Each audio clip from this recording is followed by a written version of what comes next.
Halo Sobat Matematika, kembali lagi di Ordinat, obrolan di Departemen Matematika. Kali ini bersama saya Inang Sulastri yang akan menemani Sobat Matematika. Nah, pada episode kali ini saya nggak sendirian nih teman-teman.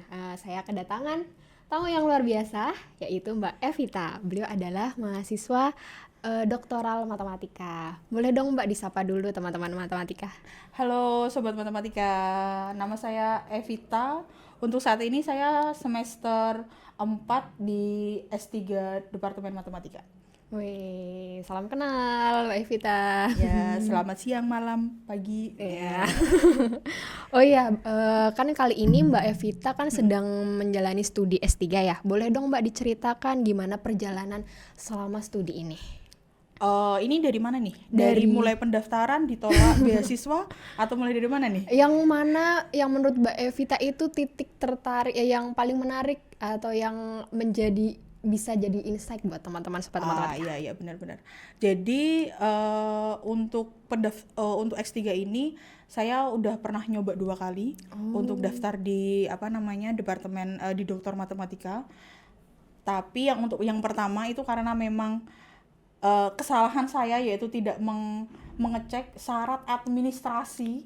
Jadi kalau misalkan syarat administrasinya nggak terpenuhi ya sudah, teman-teman nggak usah sok-sokan, alah nggak apa-apa, cuman satu yang nggak terpenuhi misalkan kayak gitu. Tetapi semuanya harus terpenuhi baru nanti daftar kayak gitu. Nah setelah itu nggak keterima, akhirnya mengubah pola, jadi administrasi semuanya terpenuhi, baru nanti membuat proposal. Nah di proposal itu karena saya itu adalah memang S1 S2-nya adalah matematika, terus kemudian tapi pekerjaannya itu adalah di luar matematika yang sangat jauh, yaitu di manajemen. Jadi harus memikirkan kira-kira ada kaitannya nggak sih antara matematika dan manajemen. Nah pada saat bikin proposal itulah yang menjadikan kayaknya seru ya belajar lagi setelah beberapa tahun. Kurang lebih saya dari S2 ke S3 itu kurang lebih 7 tahunan lah. Kayak gitu. Makanya memutuskan ya udah saatnya kuliah lagi nih kayak gitu setelah bekerja sekian lama. Berarti syarat untuk masuk ke S3 itu ada proposal penelitian ya Mbak? Iya, betul. Oh, dan berarti itu yang nanti sekarang dijalankan? Ya. Ya. Iya enggak juga sih. Jadi nanti sebenarnya ada beberapa, misalkan proposal penelitiannya sudah punya promotor, nah itu mungkin yang akan dijalankan. Namun di semester 1 atau semester 2 nanti kita akan dapat kuliah dan itu akan menambah referensi buat kita, akhirnya bisa dirombak proposal yang awal yang untuk kita daftar nanti akan direvisi, diperbaiki, nanti bisa jadi proposal untuk ujian komprehensif kayak gitu. Oh, seperti itu. Berarti sekarang semester 4 masuk ke udah penelitian juga kan ya, Mbak? Iya, udah. Dan kalau nggak salah dengar ini Mbak Evita ini meneliti tentang NLP. Iya. NLP ya? Iya. Apa itu NLP? Apa itu, Mbak? Harusnya saya yang bertanya, Mbak. Iya. Jadi NLP itu kalau secara singkatnya adalah NLP. Kalau secara bahasa Inggrisnya itu Natural Language Processing. Jadi itu adalah gabungan antara komputasi dan linguistik.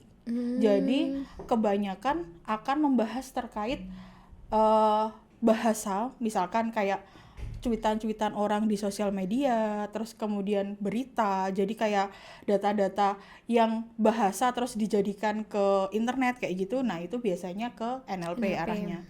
Secara sederhananya seperti itu. Jadi gabungan antara komputasi dengan linguistik. Oh, gabungan komputasi dan linguistik. Iya, betul. Kemudian peran matematikanya sendiri untuk di NLP itu gimana, Mbak? Nah menariknya di sini.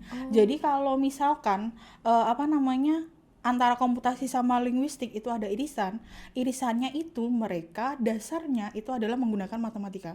Jadi model matematika yang digunakan itu teman-teman pasti tahu matriks kayak gitu kan. Nah, awalnya memang kayak ribet banget gitu, tapi secara sederhananya nanti akan diubah ke dalam bentuk matriks. Jadi kayak misalkan kata itu nanti dikasih token, misalkan itu adalah indeks 1, terus nanti akan misalkan ada dari dokumennya ada 1000. Terus kemudian setiap kata yang kita punya adalah misalkan 3000. Jadi nanti akan membentuk matriks sebesar 1000 dikali 3000 kayak gitu. Jadi di sana memang ada model matematikanya. Kayak gitu. Berarti mengubah linguistik tadi ke dalam bentuk model matematika. Terus nanti dikomputasi dengan menggunakan komputer, algoritma komputer kayak gitu. Wah, menarik sekali ya sobat matematika nih. Dan bagaimana perannya NLP ini untuk apa ya? Zaman sekarang gitu, Mbak? Itu sangat bagus sekali pertanyaannya. Enggak. Jadi gini, sebenarnya kalau NLP itu sudah dipakai di perusahaan-perusahaan besar, misalkan kayak menggunakan ChatGPT, misalkan teman-teman tahu ChatGPT, terus kemudian kayak misalkan kita mau mencari artikel ilmiah, terus dengan cepat, kemudian memetakan dan sebagainya. Nah itu salah satunya bisa menggunakan NLP. Atau misalkan kita melihat nih Twitter atau cuitan-cuitan yang ada di sosial media, apakah ini bersentimen negatif atau positif? Iya. Nah, itu bisa menggunakan NLP. Jadi memang banyak sekali yang saat ini dengan perkembangannya internet dan sosial media itu NLP sangat digunakan kayak gitu. Berarti apa itu analisis sentimen? Iya, betul. Itu gitu. salah satu perkembangan dari NLP. Oh gitu. Kemudian Mbak Evita melihat NLP sendiri potensinya ke depan seperti apa, Mbak? Nah, kalau misalkan dari segi apa nih? Dari Perkembangannya? Iya, boleh. Kalau menurut saya karena ada AI dan kemudian perkembangannya AI begitu besar, NLP juga akan berkembang pesat karena itu merupakan kayak semacam perkembangan atau sisi lain dari AI kayak gitu. Jadi ya mungkin nanti bisa jadi untuk kita pada waktu melamar pekerjaan atau bagaimana dituntut untuk bisa paling tidak basicnya NLP kayak gitu. Berarti potensi perkembangan untuk penelitian NLP ini juga masih sangat luas ya, Mbak? Bener. Karena nggak cuma analisis sentimen, terus kemudian kita bisa tahu dokumen A sama B itu mirip apa enggak dan seterusnya, itu bisa menggunakan NLP. Kayak gitu. Wah, sangat menarik ya sobat matematika, dan berarti ini juga membuka kesempatan untuk teman-teman matematika di luar sana untuk mengembangkan lagi mengenai NLP ya, Mbak ya. Wah, menarik nih sobat matematika. Dan selain Mbak Evita ini sebagai mahasiswa S3, beliau juga seorang dosen. Dan mengejutkannya seperti diperkenalkan tadi, beliau adalah dosen di Departemen Manajemen. Bagaimana sih Mbak Evita melihat keterikatan antara matematika dan manajemen ini? Ya. Nah, itu adalah kayak keunggulan utama pada waktu saya melamar beasiswa, yaitu bagaimana caranya nanti saya sebagai jembatan antara ilmu manajemen sama dengan matematika.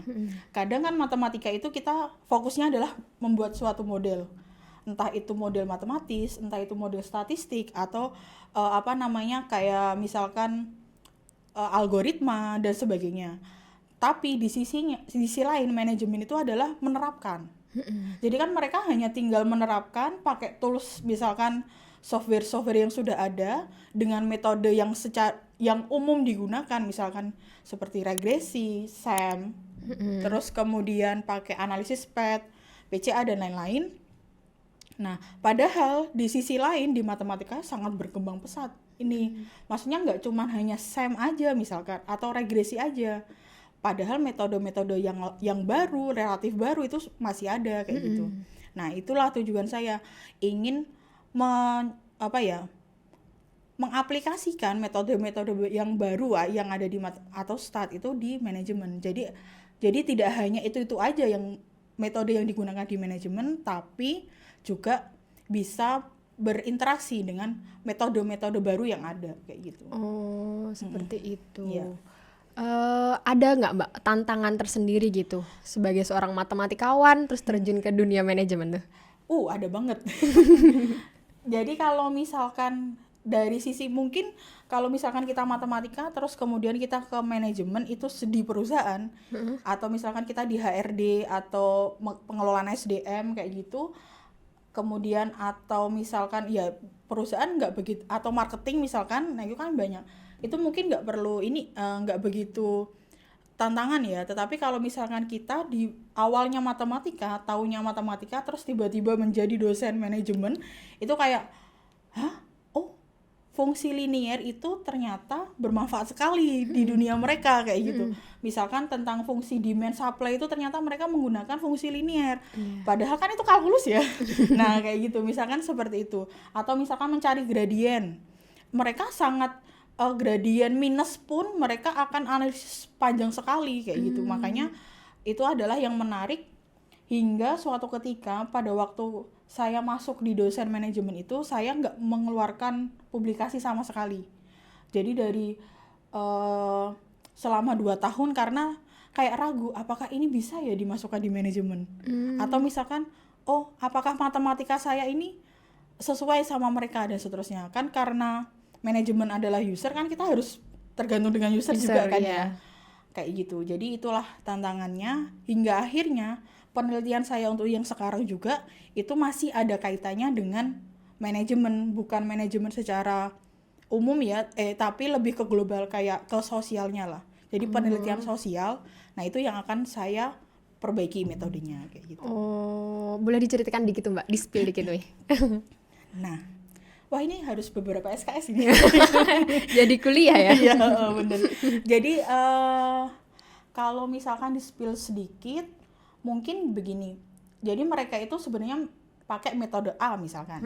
Nah, kemudian di metode A itu mereka masih menggunakan manual. Jadi kayak menghitung apakah sebagai contoh misalkan mereka menginterview seseorang untuk melakukan penelitian, kemudian pengen mengetahui seseorang ini tadi tuh membahas apa, topiknya apa saja. Nah, mereka masih manual. Jadi membaca satu-satu di setiap kalimat yang hasil transkrip interviewnya sama mereka, kemudian dicari topik A, paragraf pertama itu tentang A, paragraf kedua itu tentang B dan seterusnya. Nah, di penelitian saya itu akan mengotomatisasi. Ya, jadi mengotomatisasi supaya mereka nggak perlu membaca lagi, tetapi langsung dari seluruh interview itu, mereka itu topiknya ada 5 misalkan kayak gitu. Secara sederhananya seperti itu. Berarti sangat ini ya bermanfaat sekali ya ini. Amin. Matematika di situ. Semoga. Sangat. Oh, keren. Ya. Soalnya kalau misalkan kita tahu matematika itu kan memang ilmu yang kayak momok gitu kan ya. Padahal kalau misalkan kita kaji lebih jauh atau misalkan kita sudah kuliah di S1-nya atau bahkan S2 terus S3-nya, itu ternyata banyak sekali terapan-terapan yang bisa dimanfaatkan. Ada yang untuk kesehatan, terus kemudian untuk ekonomi, terus kemudian untuk sosial, komputasi pun tetap basicnya itu adalah matematika. Jadi mungkin saran saya bagi teman-teman yang ingin melihat lebih jauh matematika itu seperti apa, mungkin bisa membaca filosofi matematika. Oh ya. Ya kayak gitu. Ya berat sih, saya juga nggak begitu betul. Ya. Oke, menarik sekali nih penjelasan dari Mbak Evita.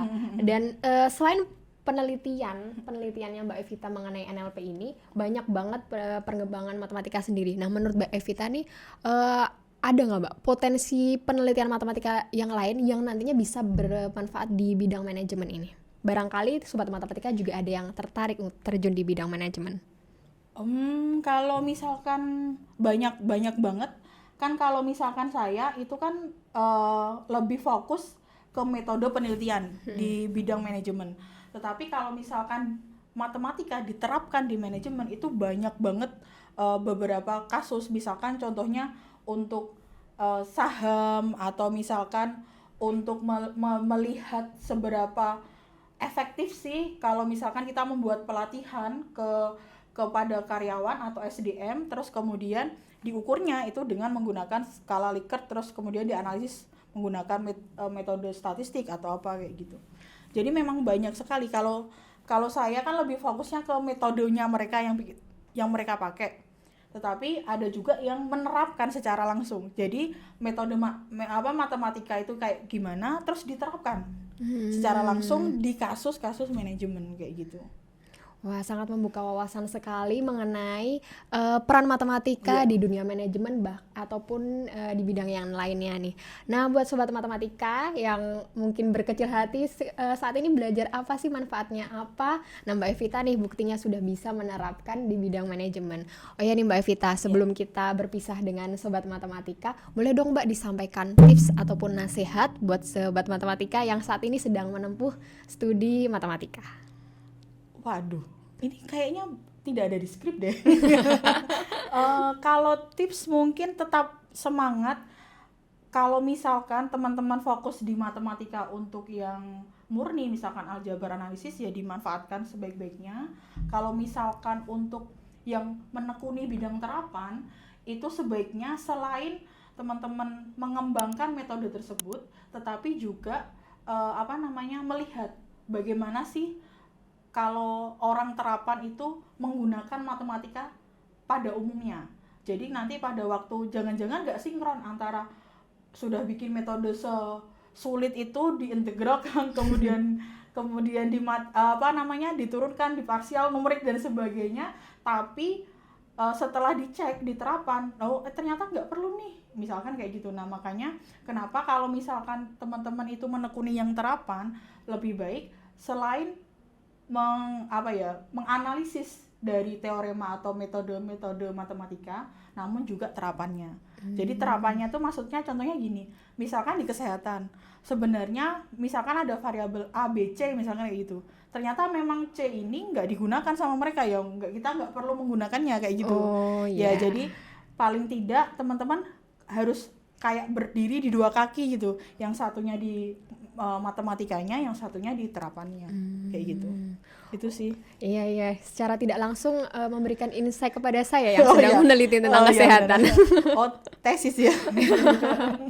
Oke, terima kasih banyak Mbak Evita atas insight yang disampaikan pada kesempatan kali ini. Pasti juga akan bermanfaat untuk sobat matematika di luar sana. Terima kasih juga untuk sobat matematika yang masih setia kepada di Ordinat. Tetap like dan share video ini. Jangan lupa subscribe, nyalakan lonceng notifikasinya biar gak ketinggalan video-video selanjutnya. Sampai jumpa. Dah.